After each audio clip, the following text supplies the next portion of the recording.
WUFT Sports Director Vic Micolucci joins us live from outside the stadium. Vic, bring it on. Hey guys, tomorrow's opponent may not have the best record, but it is a very important game nonetheless. The Florida Gators are searching for 9-0 in their quest for a perfect season, but dominating Gator football news right now is something a little different. Southeastern Conference leaders announced this afternoon they are fining head coach Urban Meyer $30,000 for criticizing officials. 2 days ago, Meyer told reporters referees missed a late hit against quarterback Tim Tebow and the Gators' 41-17 rout of the Georgia Bulldogs. This violates an SEC rule that prohibits coaches and players from publicly criticizing its officials. Now, Commissioner Mike Slive sent us this statement.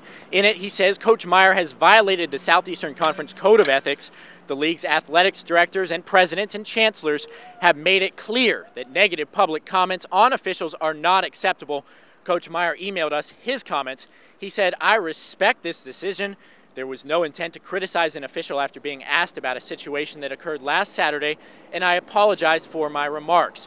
To make it clear, this will not affect Meyer's coaching, and he will not be suspended in any way. It only affects his wallet.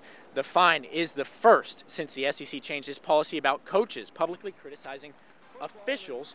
The conference has done away with reprimands and made the punishment either a fine or a suspension." Of course, we'll keep you posted on that. But coming up, I'll go over the X's and O's of the big game tomorrow. Plus, I'll tell you about some other big Gator sports matchups. Stay with us.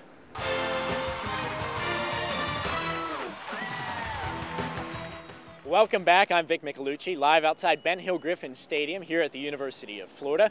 And for the next few minutes, I'll take you inside Gator sports and more. The Florida Gators are 8-0 on the season, and this is the 4th time they've done it in team history. And tomorrow, they're looking to extend that streak.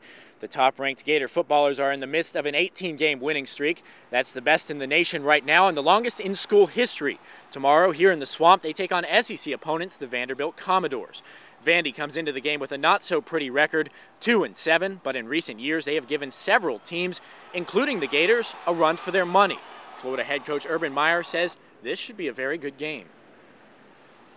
They're unbelievable on defense. They're a very talented team. They have a very good corner that's going to try to cover our guys, and the defensive line's big, strong, and we're home. The best thing is we're home and a chance to go 9-0. Joe, is it hard to think about the coming games this month when you know that you already punched your ticket to Atlanta? Oh, not really. Now we know that we're already there, so we just got to get these games out of the way to just try to stay undefeated. We don't want to keep our plate clean. Vandy's quarterback, Larry Smith, who's passed for 1,100 yards and 4 touchdowns, is out for the season after an injury last week. Mackenzie Adams will fill his spot. Warren Norman leads the Commodores. You can see him here rushing attack with 593 yards and 3 touchdowns. Chris Marv leads the Vandy defense with 90 tackles. Of course, the Gators have Tim Tebow, who currently tops the Heisman poll, and the nation's best defense. Well, this is very sad to say, but college football season is almost over as we approach the postseason. The Gators have played 8 of their 12 games already. So let's take a look a little bit into the past, to the beginning of the season. Brittany Krause takes us back in time.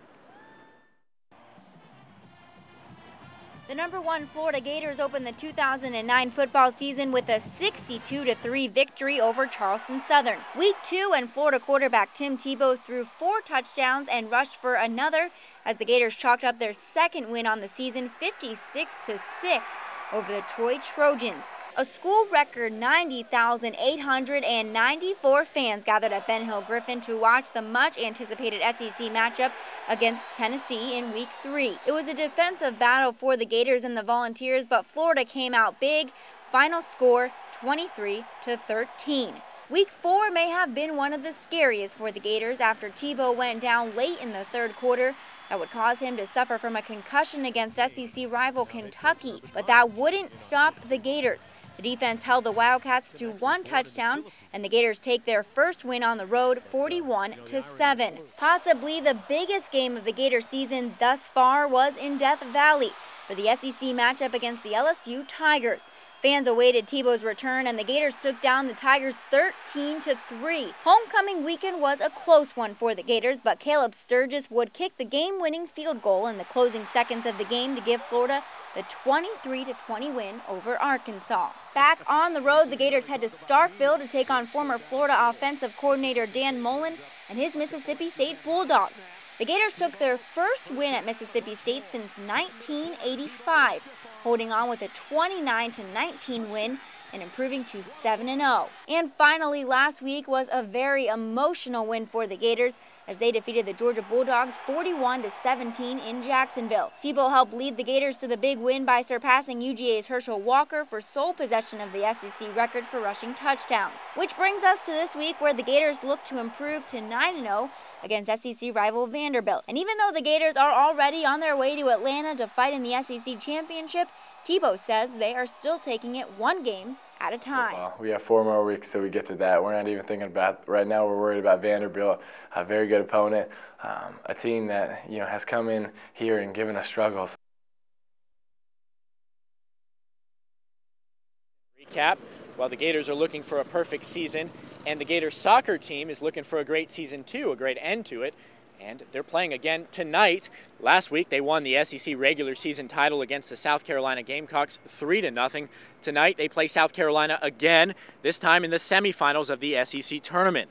The game starts at 8:30 Eastern Time in Orange Beach, Alabama. If the Gators win, they move on to the SEC postseason championship. The Florida Gator volleyball team has 2 games coming up this weekend as well.